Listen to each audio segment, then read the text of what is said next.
Hi, everyone. Thank you so much. Sorry that I'm the barrier between you and lunch.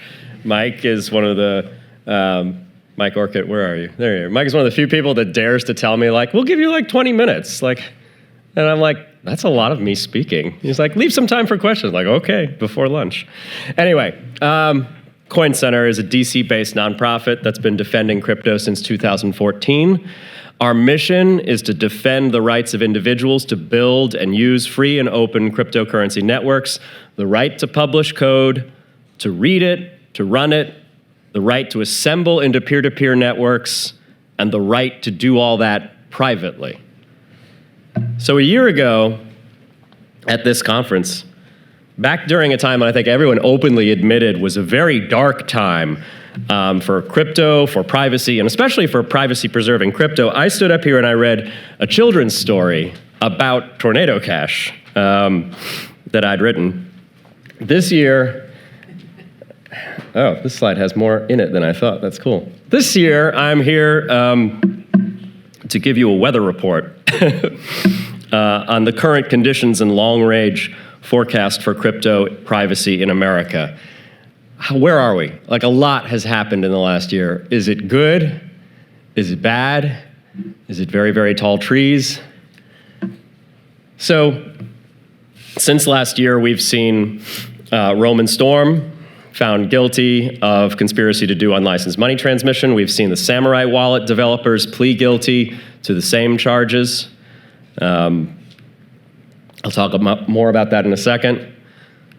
We've seen the end of the Biden administration and the beginning of the Trump administration. Trump says he wants to make America the, quote, crypto capital of the world. I hope we're more than just the crypto capital for regulated ETFs, but we'll see. We've seen a true and wild change at the SEC. Dropped enforcement actions, massive private sector outreach, roundtables full of good vibes, discussion, and possibilities. The prospect of tokenizing literally everything being openly discussed by the chair, and Commissioner Peirce defending financial privacy and an original understanding of the Fourth Amendment warrant requirement. This is part of the weather report I like. We've seen Michael Llewellyn, who was just on stage, bring his case against the DOJ. Coin Center is proudly supporting his lawsuit.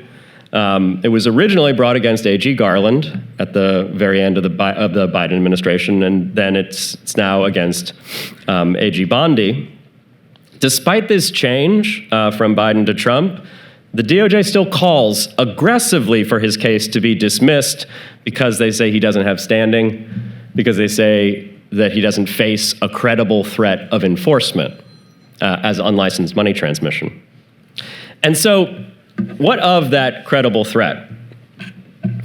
Is there a credible threat to US-based privacy developers today in the US? Deputy Attorney General Todd Blanche published a memo saying they were going to stop prosecuting unlicensed money transmission in cases that contradicted the FinCEN guidance, unless there was an intent to facilitate illicit activities. Assistant Attorney General Galeotti reiterated that memo in a speech that, from I heard, garnered a standing ovation from a room full of crypto advocates. And yet the administration didn't drop the actual ongoing prosecutions that ended in Tornado Cash and Samurai Wallet developers being found guilty of transmitting people's money without a license, even though, and I have to reiterate this for maybe the 100th time, none of those developers had any control over other people's money. So it seems to me that the threat of continued enforcement is very credible indeed. And what of Congress? Is Congress going to fix this mess? Weather report uncertain? Maybe. Heroes in the House, Republican Tom Emmer and Democrat Richie Torres, introduced a new version of the Blockchain Regulatory Certainty Act. It was briefly mentioned in the last panel. They were each joined by another on-committee high-ranking member from each party, Rep. Gottheimer and Rep. Huizinga. The Treasury Department offered valuable technical assistance on that legislative language, closing unintended loopholes while ensuring that we're still protecting devs. The BRCA got added to the House's market structure bill effort, Clarity, And the Trump administration's working group on digital assets called for the passage of clarity along with the BRCA, which would protect devs from these prosecutions, and it passed the House. So on to the Senate. And early Republican discussion drafts in the Senate include the BRCA, but will it last? Will Democrats agree? Will market structure pass the Senate at all? We're teetering on the edge, maybe. And what are the laws that Congress actually has passed since last year? There is one I'm very proud of, both because of its importance to privacy and because Coin Center did a lot of work on this topic. It was the revocation of the IRS's broker reporting rule for DeFi via the Congressional Review Act. That rule, had it gone forward, would have required ordinary developers to collect the personal information of the users of their software and report that personal information to the IRS for cap gains purposes, even though they have no business knowing or collecting that information. And Congress rightly told the IRS, you can't pass that rule. In fact, we're revoking it and you can't pass anything substantially similar for 5 years. That is a big win. Another thing that Congress did that I'm more neutral towards, but it cues up some very important debates about privacy, is genius. That's the name of the bill. I'm not saying it's genius. I mean, I'm not saying it's not genius, but the name of the bill is genius. And it's about stablecoins, as many of you probably already know. I don't think we talk about privacy and stablecoins enough. We don't talk about the technology enough here either. So last week, I was in Nashville at a summit organized by the Human Rights Foundation in Nashville. And I met a bunch of actual activists from all over the world, from Iran, from Venezuela, Palestine, Thailand, Nepal, the list goes on. And many of them talked about how Bitcoin enabled their organizations to directly bring aid to people on the ground. Can stablecoins do that? Maybe. Though not if the issuer freezes them because of a geo-block or a sanction or pressure from the US government.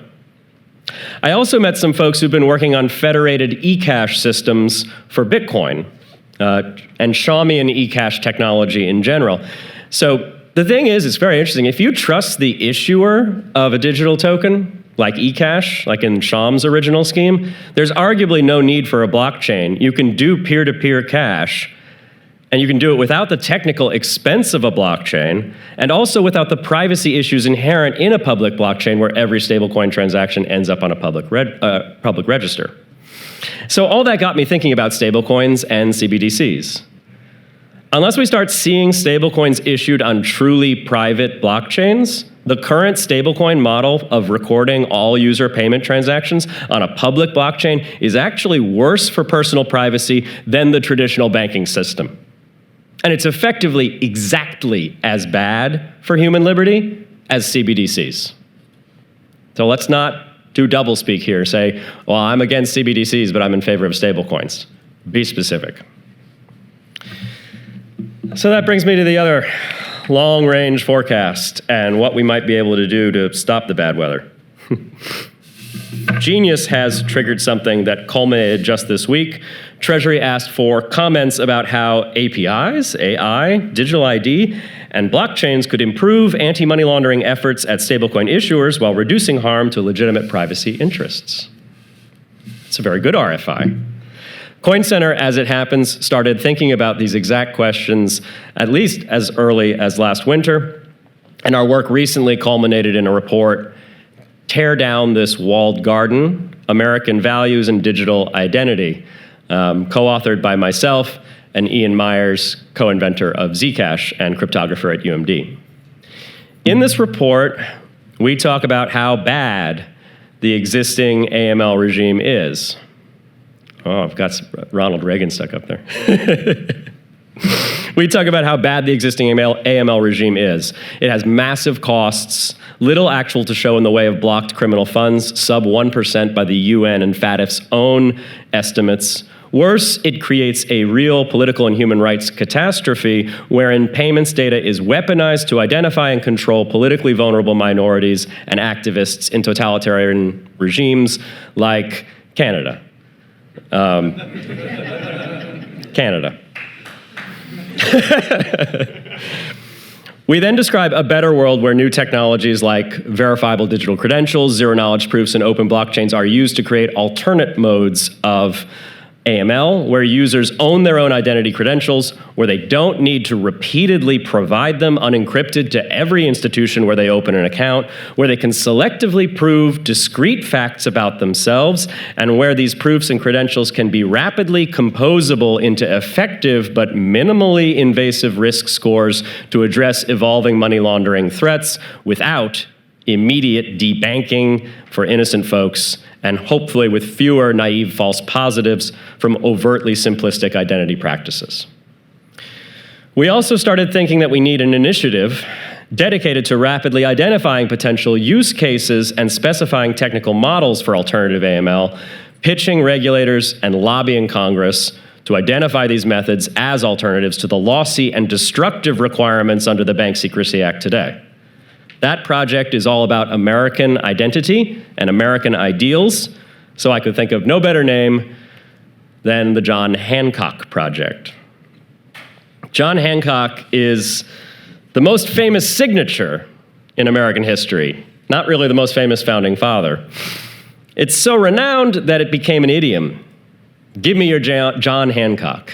It's a little kind of old-fashioned to say that, isn't it? It used to be an idiom. Has anyone in this room ever asked someone for their John Hancock? Good. I like Stephen Paley. I can always rely on Stephen Paley for things like this. As with a lot of avatars from older history, we've forgotten how fucking wild the old world was. Like, it was insane. Hancock was the first to sign the Declaration of Independence, and he did it bigly. It was huge. The Declaration was essentially a death warrant to the signers if the revolution had been lost. It was treason against the king. As Ben Franklin famously quipped at the time, "We must indeed all hang together, or most assuredly, we will all hang separately." And they probably would have. It's kind of a wild alternative history to think that we could be living on a continent where Ben Franklin and George Washington were strung up in Philadelphia. And it's apocryphal, but it sounds right, that John Hancock, after signing the Declaration, said, "There, John Bull," which was what they used to call England. We were Uncle Sam, they were John Bull. I had to look that up. "John Bull can read my name without his spectacles. He may double his reward, and I put him at the defiance." It's pretty good. It's kind of badass, right? More seriously, though, the notion that pledging oneself to a cause, by doing so one can achieve real political change for good, became core to the American experience. It was formally protected and incorporated into our Bill of Rights. We don't just have a right to speak, we have the right of the people peaceably to assemble and to petition the government for redress of grievance. And I think it's kind of sad. I think it's very sad that for all our online advocacy, our politicking, and social media posts, there's really not a good way for most people to sign their name to something they believe in online. You just ask Mark Zuckerberg to vouch for your opinion. So, here are 3 more signatures. Can you name them? That one on the top, next to John Hancock, that's Sojourner Truth. So Truth spoke passionately and eloquently about abolition and about women's rights. She escaped slavery, and she actually had to find and free her own children. Her story rallied thousands to the cause of abolition. Truth was not born with that name, though. Of course not. She chose it. To her biographer, she said, "The scriptures say, 'For we are strangers before thee and sojourners, as were all our fathers. Our days on the earth are as a shadow. I asked the Lord for a name, and he gave me Sojourner. For I must go up and down the land, showing the people their sins and being a sign unto them. When I was a slave, I bore the name of my masters, but I am no longer theirs. I serve the Lord now, and the Lord is truth. So I took truth for my name, that all may know who I serve." As we think about new identity technology, I think about truth.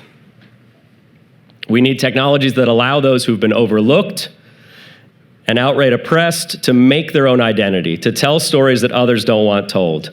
Truth's signature is an X because she was denied an education and struggled with writing. Nonetheless, her X was a valid signature in the law. Another lesson, we should be able to commit to things without a full name. An X might be all that is needed.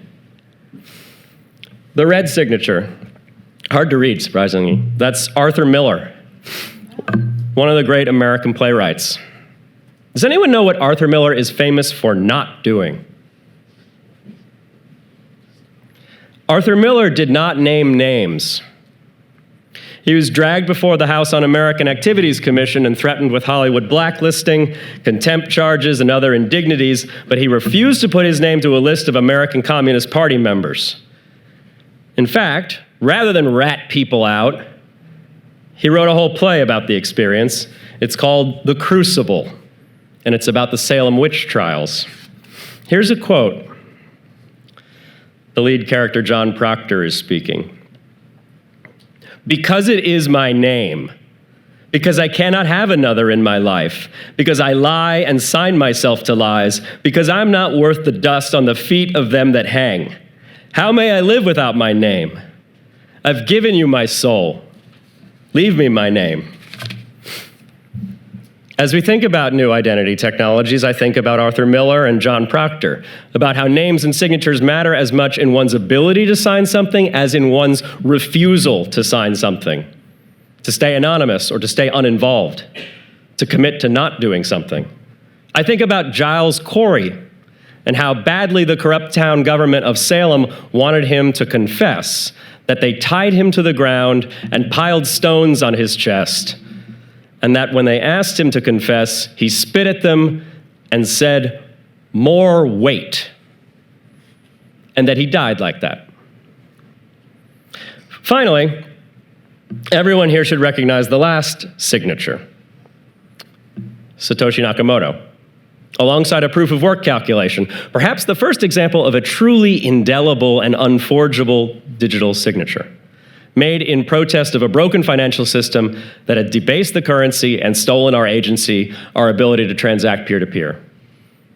So I think about these signatures and I realize we have so much work left to do just to reclaim the kind of agency and freedom and dignity that these signers found in their greatest moments, to take that power and democratize it so that every American born today can commit their name to a cause, reinvent themselves despite discrimination, and refuse to sign their name to lies, to leave a record that will outlast tyranny.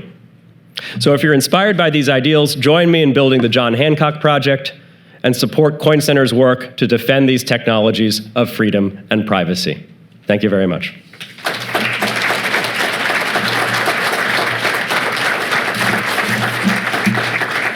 Did you want to have me take some questions? We're open to questions. Here we go. I got you. How does one go about joining and supporting the John Hancock Project? So for now, I'm going to ask you to support Coin Center. We've published this paper, and I'd like feedback on exactly how we should move forward. The main thing I'm looking for is a small group of technologists and civil liberties advocates to work together diligently to find small, minimum viable products that we can design, at least in schematic, that we can then take to Treasury, to the SEC, and say, look, there's a series of technologies that can be maximally privacy preserving, but still achieve some limited regulatory goal that you have. This can be done, but we need a signal from you that you will accept this alternative compliance or this alternative regime, and then people will build it. I don't think the John Hancock Project is going to build software, but we need to have a nucleus of people who can help us engineer and understand what's possible to then figure out how government can ask for those solutions and hopefully they can get built. Any others? Thank you so much. Oh, well, we got Stephen back here. Premature. Hold on. Stephen Paley was probably looking up some on. obscure ancient case law to quiz me on. I'm trying to stay away from politics, but I think we live in a time when that's difficult. But I'm curious, I may be slightly politically tinged. the concept of American-made Bitcoin, isn't that, can you speak to that and whether that's consistent with the very premise of Bitcoin to begin with? Is it consistent with a nationalist project? Or is it something that at its base exists outside of a nation-state framework? This is a big question, Stephen. I'm actually fiercely patriotic, although I find myself internally conflicted all the time. I'm patriotic about our American ideals, about the First Amendment, about the Fourth Amendment. I'm even nationalistic to the extent that I think that this is the place in the world where those ideals are most likely to flourish for the near future. And because of that, I want more miners of Bitcoin and more validators of other networks in the US, where I think that they will be able to perform their work, be part of the network, make these public goods possible. But I don't want them all in America. You know, I'd be naive to think that we're safe from tyranny here. We have got a long-standing, generally open liberal democracy, but there's lots of cause for alarm about that today. Politics has gotten disgusting on both sides. So it's kind of a vague answer. There is no such thing as geography for Bitcoin. Like, there's a place where miners are, but Bitcoins exist everywhere. And so the application of things like sanctions law to crypto tends to be nonsensical. Like, when is a transaction truly a foreign transaction? When is something the property of a foreign person? There are areas where that's clear, and that's where sanctions laws still have a lot of place on these networks.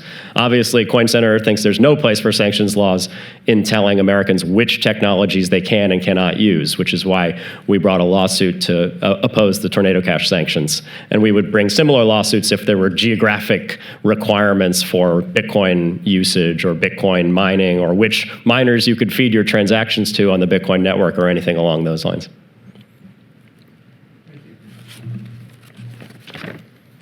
All right, that was wonderful. Thank Thanks, you everyone. for that stirring speech.